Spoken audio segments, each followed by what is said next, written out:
धाम चतुर में धावत सब ही, करता सबने ठहराए, करता सबने ठहराए।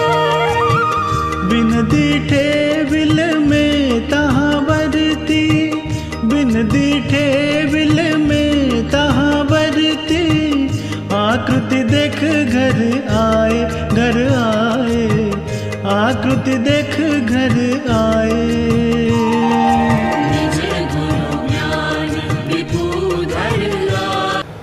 हिंदू संस्कृतिની અંદર, ભારત દેશની અંદર એક મહાન સંત થઈ ગયા, સંત કબીર સાહેબ.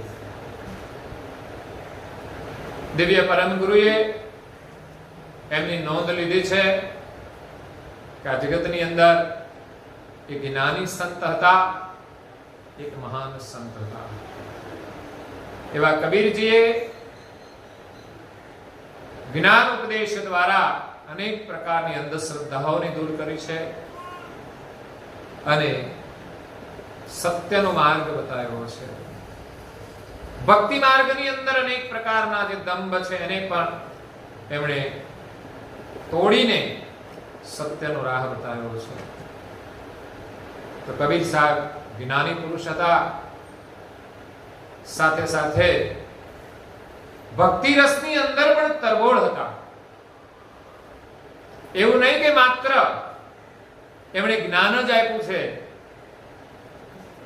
મહાપુરુષો જે જ્ઞાની હતા એના જીવનમાં વૈરાગ પણ પરિપૂર્ણ હતો અને સાથે સાથે ભક્તિ પણ પરિપૂર્ણ હતી.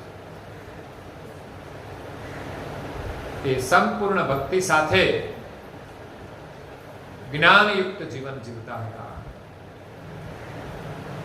એટલે આ જગતની અંદર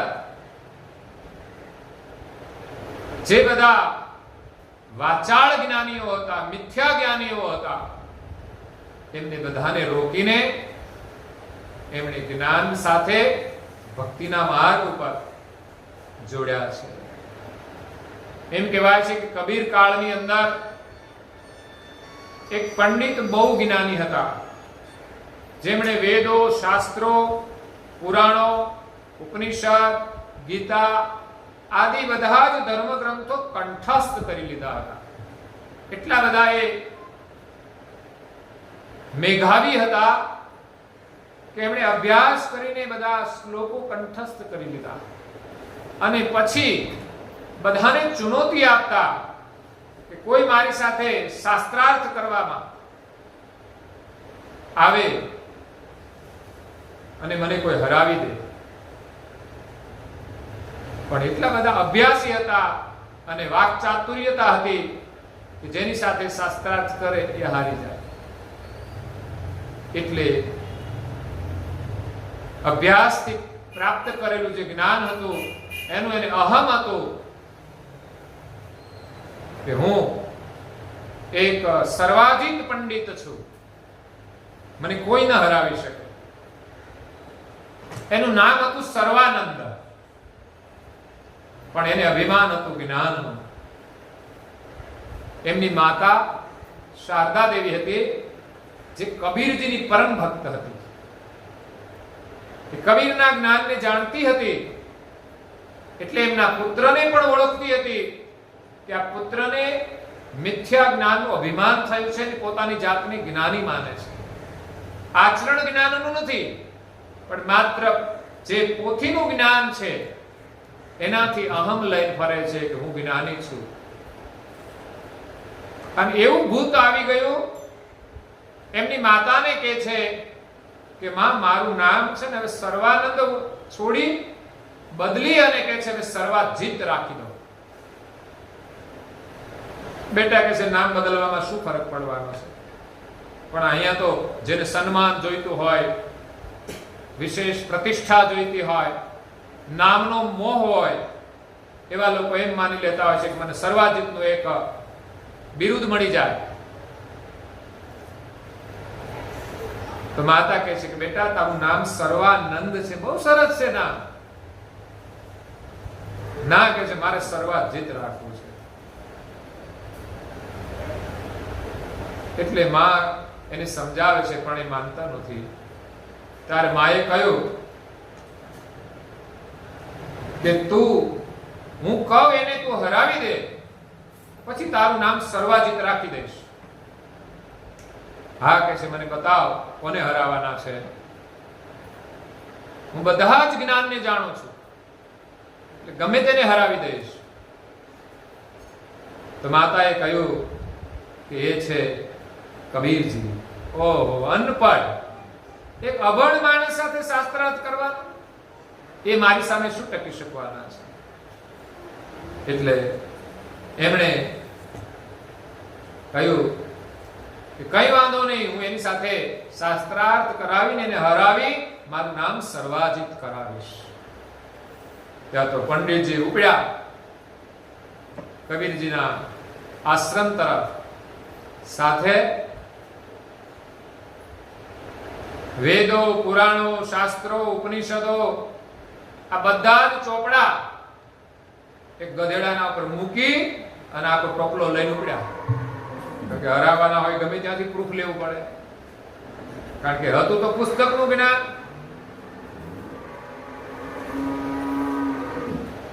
જતા જતા રસ્તામાં એનો વિસ્તાર આવ્યો, એના સમાજનો. કબીરજી તો એક વણકરને ત્યાં રહીને પોતાનું કાર્ય કરતા હતા, વ્યવહાર કરતા હતા અને પ્રભુનું સ્મરણ કરતા હતા. એને એરિયાની અંદર પ્રવેશ કર્યો. ત્યાં એક બાર નાની કુઈ હતી, વાવ હતી. એમાંથી એક દીકરી પાણી ખેંચે છે અને આ પંડિત બહુ લાંબો રસ્તો કાપીને ત્યાં પહોંચેલા.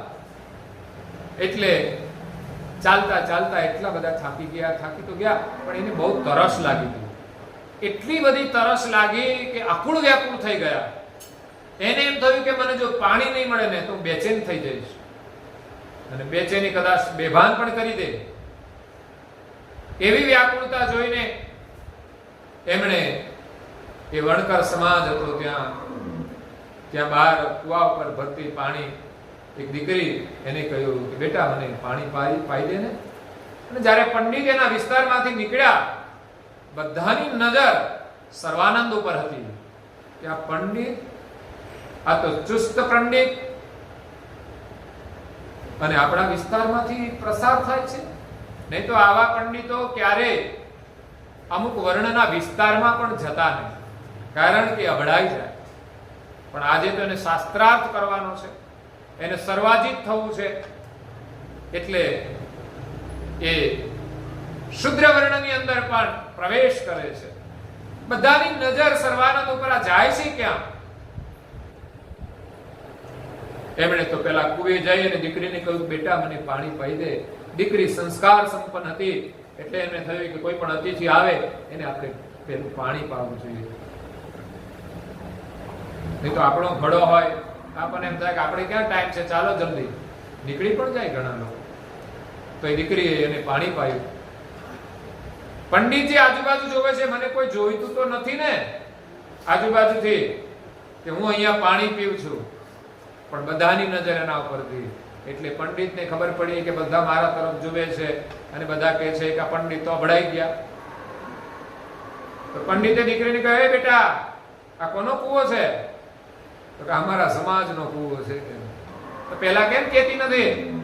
ખબર નથી પડતી હું પવિત્ર પંડિત છું? એ કે પાણી પહેલા પીતા પહેલા પૂછવું જોઈએ ને. પાણી પીને ઘર પૂછે આ કોનું ઘર છે? એટલે ઘડી કકડાયા. પછી કહે છે આ અહીંયા કબીરજીનું ઘર ક્યાં છે? એ દીકરી તો જ્ઞાની હતી. કબીરજીનું ઘર તો ત્યાં છે, ત્યાં તમારા ચોપડા ગધેડો કોઈ પહોંચશે નહીં કે છે. ત્યાં ચિઠ્ઠી પણ નથી જઈ શકતી, ત્યાં આધાર તખત પર એનું ઘર છે. હવે કહે છે બહુ જ્ઞાનની વાતો ના કર, સીધે સીધું બતાવ એનું ઝૂંપડું ક્યાં છે. દીકરી આગળ ચાલી, જેનું નામ હતું કમાલી. એમ કહે છે એ દીકરીને એમણે જીવતી કરી હતી. મરતક દીકરીને એમણે જીવતી કરી હતી, પછી એ દીકરી એમની દીકરી થઈને રહે છે. કોઈ કઈ પણ કથાઓ જુદી જુદી હોય. એમની દીકરી હતી પણ ગૃહસ્થાશ્રમની નહીં, પણ એ દીકરીને એને મૃતકમાંથી બચાવી હતી. એટલે કોઈ સાધારણ આત્મા નહોતી, જ્ઞાની આત્મા હતી. ત્યારે દીકરી એને કબીરજીના સ્થાને લઈ જાય છે, જ્યાં પોતાનું ઘર છે. બાર પંડિતજી ઉભા રહ્યા, ત્યાં રહ્યું કબીરનું ઘર, એમનું દ્વાર છે. પંડિતજી એક લોટો કાઢ્યો અને દીકરીને આપ્યો કે લે બેટા, આ પાણીનો ભરી લાવ. દીકરી કે અભડાય તો નહીં જાવ ને. પણ હવે તો શાસ્ત્રાર્થ કરવાનો છે, એટલે બધું એક બાજુ મૂકીને આપણે તો બસ સર્વાજીત બનવું છે. એટલે એટલો પાણીનો લોટો ભર્યો, સિક્કા એક ટીપું પણ પાણી વધારે ન સમાય. અને એમણે કહ્યું કે આ કબીરજીને આપો અને એના બદલામાં જે કંઈ મને સંદેશ આપે એ પાછો લઈને આવો. સાંકેતિક સંદેશ મોકલ્યો. અને પહેલાના જ્ઞાની પુરુષ આ સંકેતને સમજતા હતા. તો કમાલી એ પાણીનો લોટો ભરેલો લઈને અંદર ગઈ. કબીરજીને કહ્યું કે બાર એક પંડિત આવ્યા છે, ઘણા બધા ચોપડા લઈને બળદ ઉપર નાખીને. તો કબીરજીએ જોયું, એને તો ખ્યાલ આવી ગયો કે અભિમાની પંડિત છે. એમણે એના ઘરમાંથી એક નાની સોય લીધી. સોય લઈને એમણે પાણીના લોટામાં નાખી, તો એક સોય જેટલું પાણી બહાર નીકળી ગયું. પછી કમાલીને કહ્યું કે એમને લોટો પરત કરો. કમાલી બહાર આવી અને પંડિતજીને કહ્યું કે લ્યો આ તમારો લોટો. તો કબીરજીએ શું કહ્યું? એમણે કશું કહ્યું નથી, પણ આ લોટાની અંદર એમણે એક સોય નાખી છે. તો શું થયું? એ સોય નાખતા થોડું પાણી બહાર નીકળ્યું.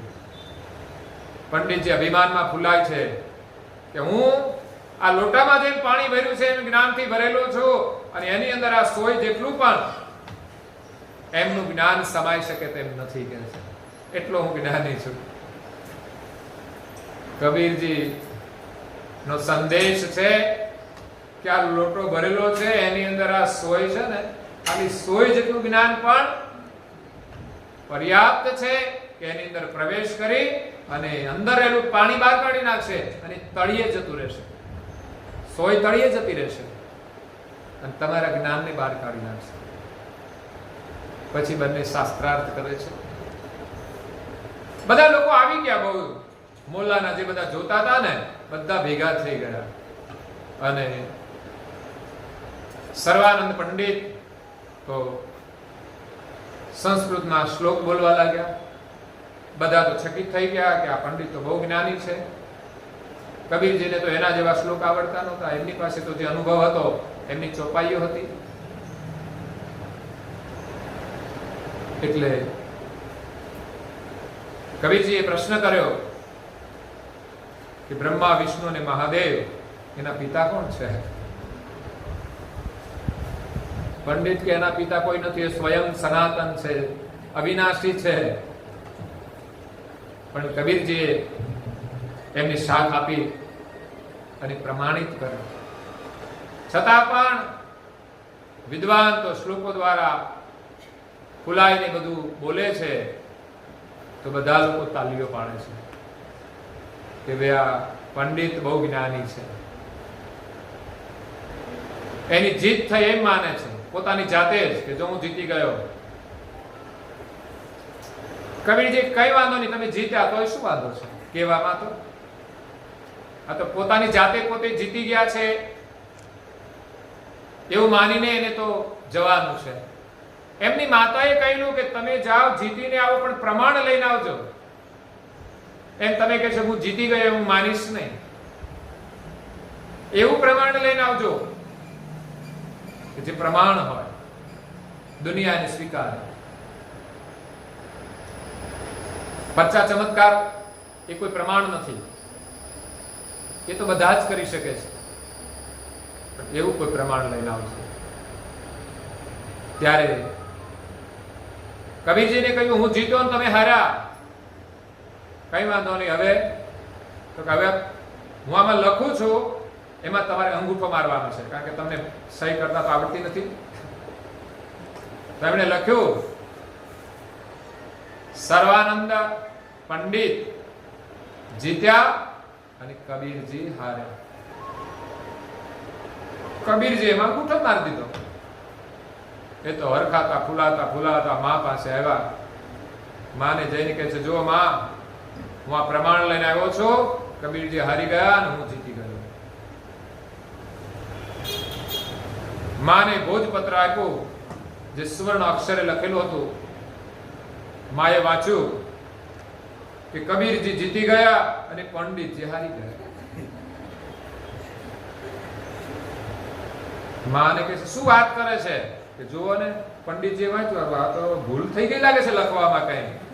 કારણ કે સામે પ્રત્યક્ષ દેખાય પછી તો કહી શકે નહીં કે આ તો કઈ ખોટું લખેલું છે કે એમણે લખી દીધું હતું.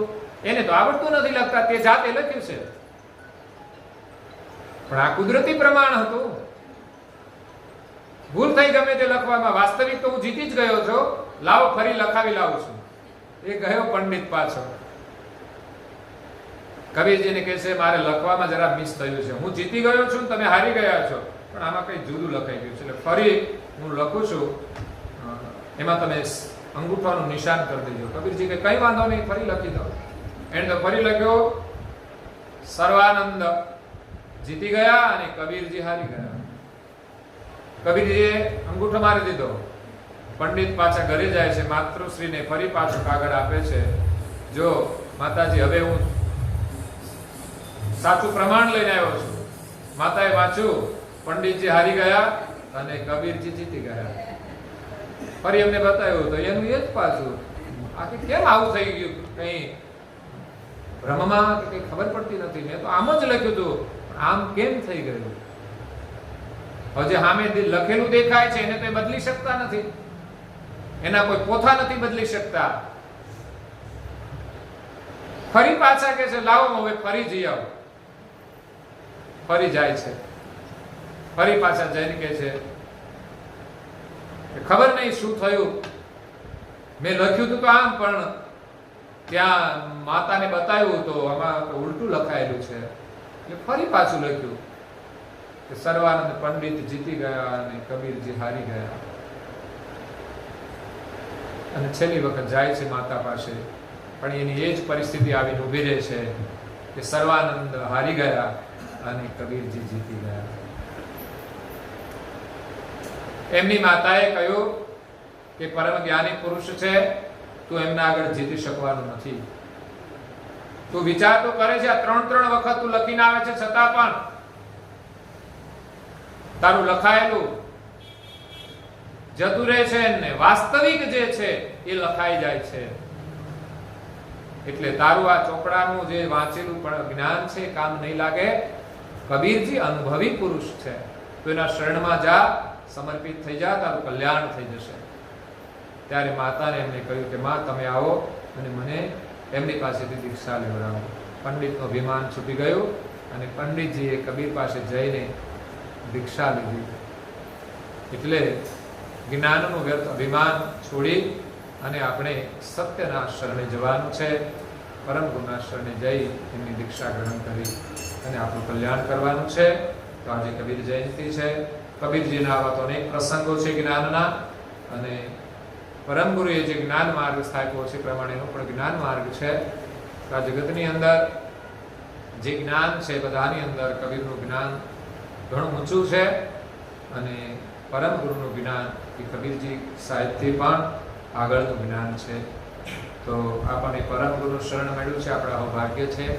આપણે બધા ગૌરવપૂર્વક પરમ ગુરુની ભક્તિમાં ચકિત થઈ અને એ ભક્તિનું રસપાન કરી આપણા જીવનને સફળ કરીએ. પરમ ગુરુને પ્રાર્થના કરીએ કે વિષમ પરિસ્થિતિની અંદર અમને સહન કરવાની શક્તિ આપો. જે પરિસ્થિતિને એને બદલી શકીએ એને બદલવાની શક્તિ આપો, ન બદલી શકીએ એને સ્વીકારવાની શક્તિ આપો, એને સહન કરવાની શક્તિ આપો.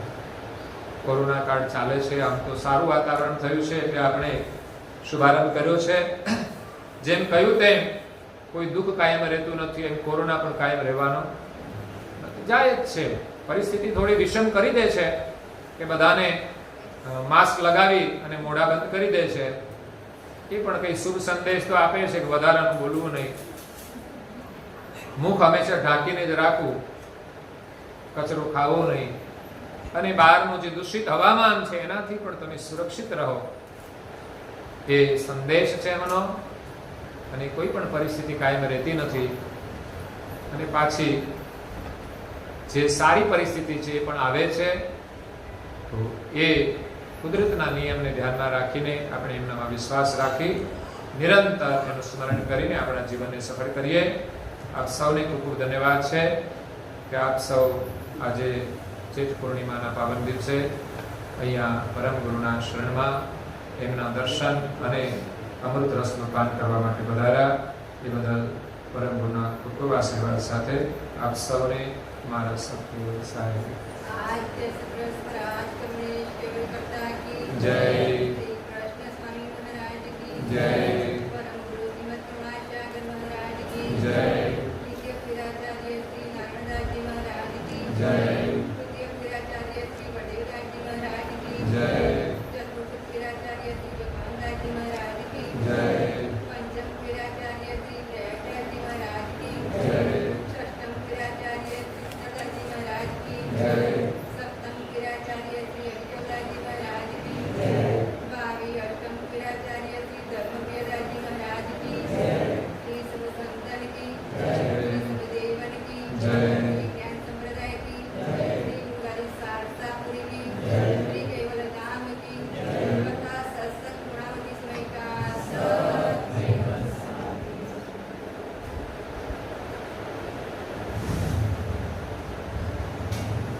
કેવલ હંસો સત કેવલ સાહેબ બાજુ બાજુ સૌને સત કેવલ સાહેબ સત કેવલ સાહેબ.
Oh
દેવ